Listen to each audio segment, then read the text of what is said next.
네, 기후변화, 국제적 압력, 세계는 들끓고 있습니다. 여기에 대해서 우리 대한민국은 어떻게 대처해야 될까요? 이런 부분들에 대해서 고민하는 시간이 좀 됐으면 좋겠습니다. 자, 그럼 살펴보면요. 여러분들이 파리 기후 협력, 이게 무엇일까라고 생각을 하는데요.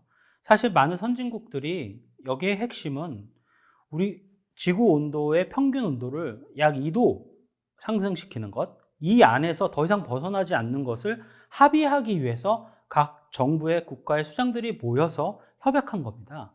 그래서 첫 번째는 뭐냐면요.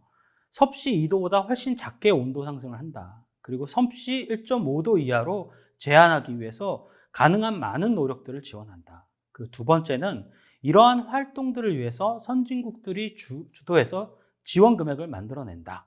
그리고 세 번째는 선진국가 온실가스 감축을 지속적으로 앞장선다. 특히나 개도국, 개발도상국가들의 노력을 늘려가고 감축 기준까지 점진적으로 이행할 것을 권장하는 형태로 발전하고 있습니다. 그리고 네 번째는 가스 배출 목표를 가능한 빠르게 줄인다. 특히 2050년부터 인류 활동에 의한 가스 배출량이 흡수율의 가스 흡입량과 균형을 달성하기 위해 급속하게 감축시키는 것을 목표로 하고 있습니다. 네, 이를 위해 선진국과 개도국을 중심으로 해서 이런 부분들을 의무조항으로 만들어서 지키기로 했고요. 그리고 이것을 5년마다 점검하기로 했습니다. 또한 기후변화 피해에 대해서 기후변화 취약국은 기후변화로 인한 손실을 방지 및 최소화할 수를 거론할 수 있는 필요성이 인정됨을 인정했습니다. 이게 상당히 중요한 건데요. 이전까지는 기후변화의 문제에 대해서 미국이나 중국처럼 힘이 좀 강한 나라가 문제 제기를 하지 않으면 제3세계 국가들이나 힘이 약한 국가들이 사실 문제 제기하기가 어려웠습니다. 하지만 그것에 대해서 이제는 그들이 목소리를 듣겠다는 거고요. 그들의 피해를 인정해 주겠다는 겁니다.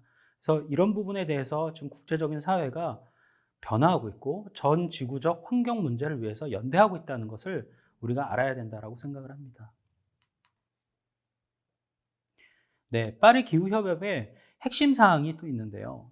첫 번째는 이제 향후 50년에서 200년 사이에 화석 연료가 고갈될 것으로 예상하고 있습니다. 이는 많은 전문가들에 의해서 지금 밝혀지고 있는데요. 그렇기 때문에 우리가 대한에너지 기술이나 이에 대한 기반 시스템을 확장하는 노력이 현재 필요한 시점입니다. 원자력에 대한 환경재해 우려도 사실 확산되고 있는데요. 사실 원자력은 많은 부분 그 부분에 비해서 굉장히 높은 고효율로 인류에게 에너지를 공급하고 있습니다. 하지만 한번 문제가 되면 상당히 심각한 타격이 되기 때문에 이런 부분들에 대한 대안을 우리가 세워야 된다라고 이야기가 나오고 있습니다. 국가 주요 기반 에너지에 대한 변화가 이로 인해서 불가피해졌고요. 또한 이로 인해서 산업계는 에너지 첨단 기술의 여러 가지 강화를 지금 준비하고 있는 상황입니다.